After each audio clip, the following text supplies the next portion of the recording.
Mais une étude biblique approfondie démontre que Yahvé correspond au Dieu sauveur, Jésus, puisque c'est la signification de son nom. La Bible dit ceci. Je suis l'Éternel, ton Dieu, qui t'ai fait sortir du pays d'Égypte, de la maison de servitude. Tu n'auras pas d'autre Dieu devant ma face. Amen. Gloire à Dieu. Les problèmes de confusion de divinité ne datent pas de nos jours. Nous rentrons dans l'Ancien Testament là pour mieux reconnaître déjà l'étymologie de Jésus. C'est très important quand on parle de Jésus de savoir la racine du mot, ce que ça veut dire dans son essence. Jésus en hébreu se prononce Yehashua. Après, bon, maintenant, les pays différents ont commencé à prononcer le nom, jusqu'à ce qu'en français, on le prononce Jésus. Donc, dans son étymologie hébreu, Yahshua veut dire Yahvé sauveur. Donc, si on doit revenir à la racine du mot Jésus et à sa signification, quand je dis au nom de Jésus, ça veut dire que je suis en train de dire au nom de Yahvé sauveur. Donc, chaque fois que tu as dit Jésus, tu as dit Yahvé sauveur. Or, que signifie Yahvé? Ça signifie je suis.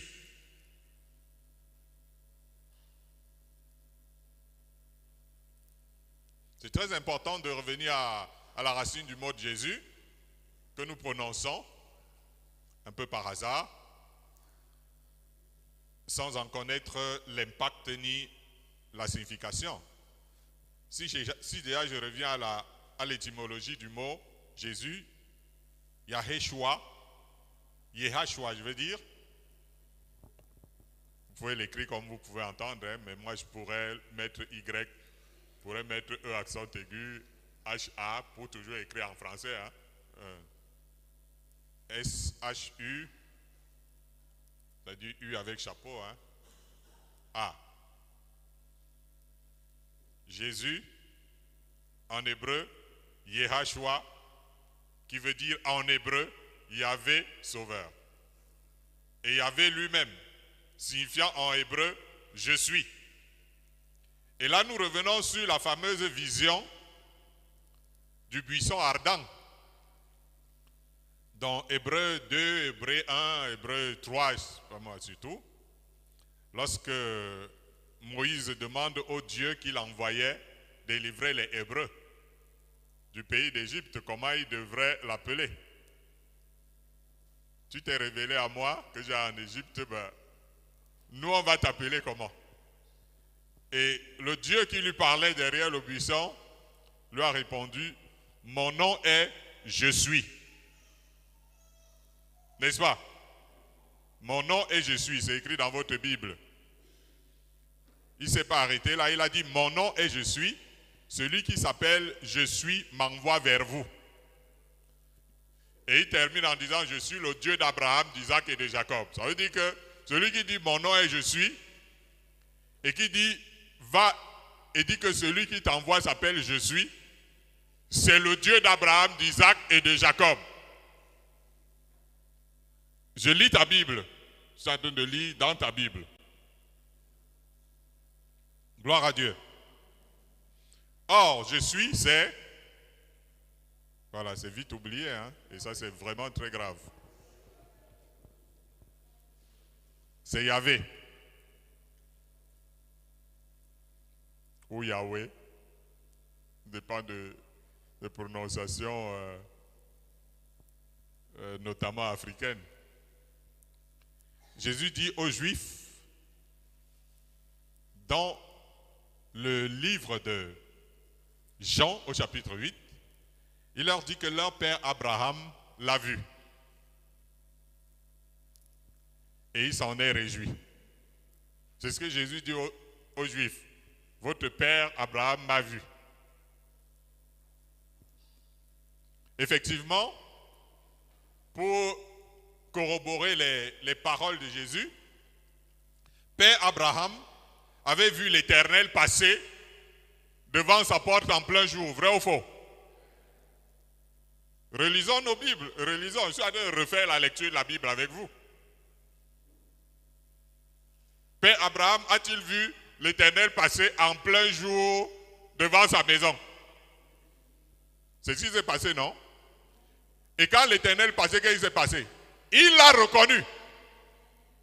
Voilà, vous pouvez voir quelqu'un passer, vous ne savez pas qui c'est. Mais lui, quand il a vu passer devant sa maison, il a dit, mais l'eau voici. Frère, nous relisons la Bible. Hein? Je veux parler de la manière la plus simple. N'est-ce pas, Abraham a vu passer quelqu'un devant sa maison et il a dit, voici l'Éternel, et il a couru.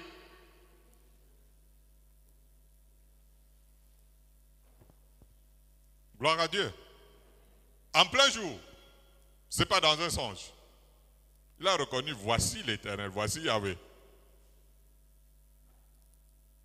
Et il a dit, Seigneur, ne passe pas devant la maison de ton serviteur, parce que je sais que c'est toi. Jésus dit aux Juifs, Abraham m'a...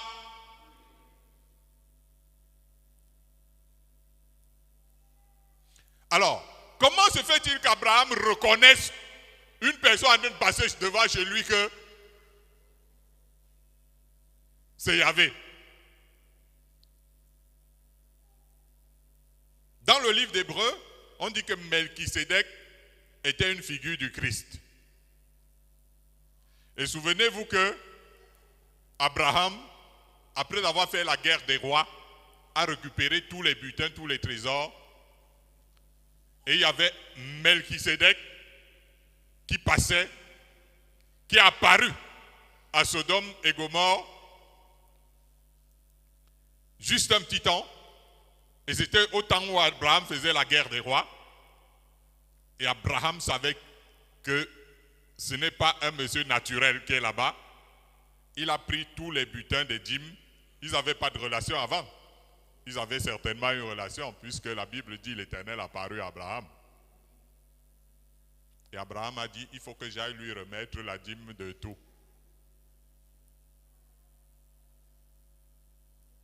Nous allons relire la parole de Dieu, afin que nous ayons un véritable discernement. Et il a vu.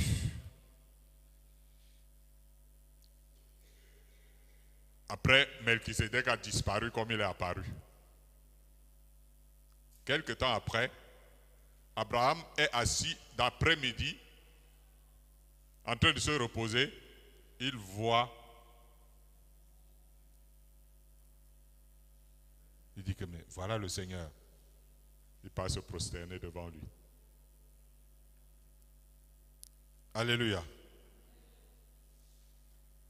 Parce que il reconnaissait très bien son visage.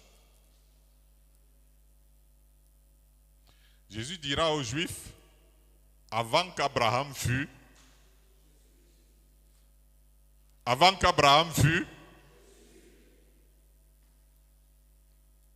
et j'aimerais rapidement que l'on fasse un distinguo entre Yahvé et Jéhovah. Qu'on fasse un distinguo dans la Bible entre Yahvé et Jéhovah. Jéhovah qui veut dire le Dieu Tout-Puissant.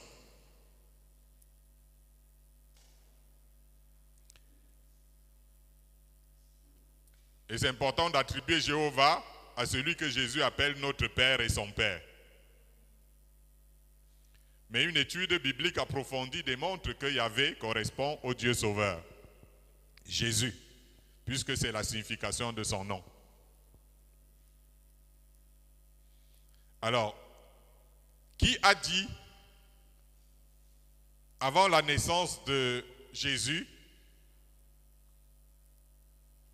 à Marie, de donner le nom à l'enfant qui va naître, de l'appeler Yehashua, de l'appeler Dieu Sauveur. Comment vous pouvez appeler un enfant qui va naître, vous l'appelez Dieu Sauveur? Avant, dans le livre d'Ésaïe, on a dit son nom sera Emmanuel. Emmanuel veut dire quoi? Dieu avec nous.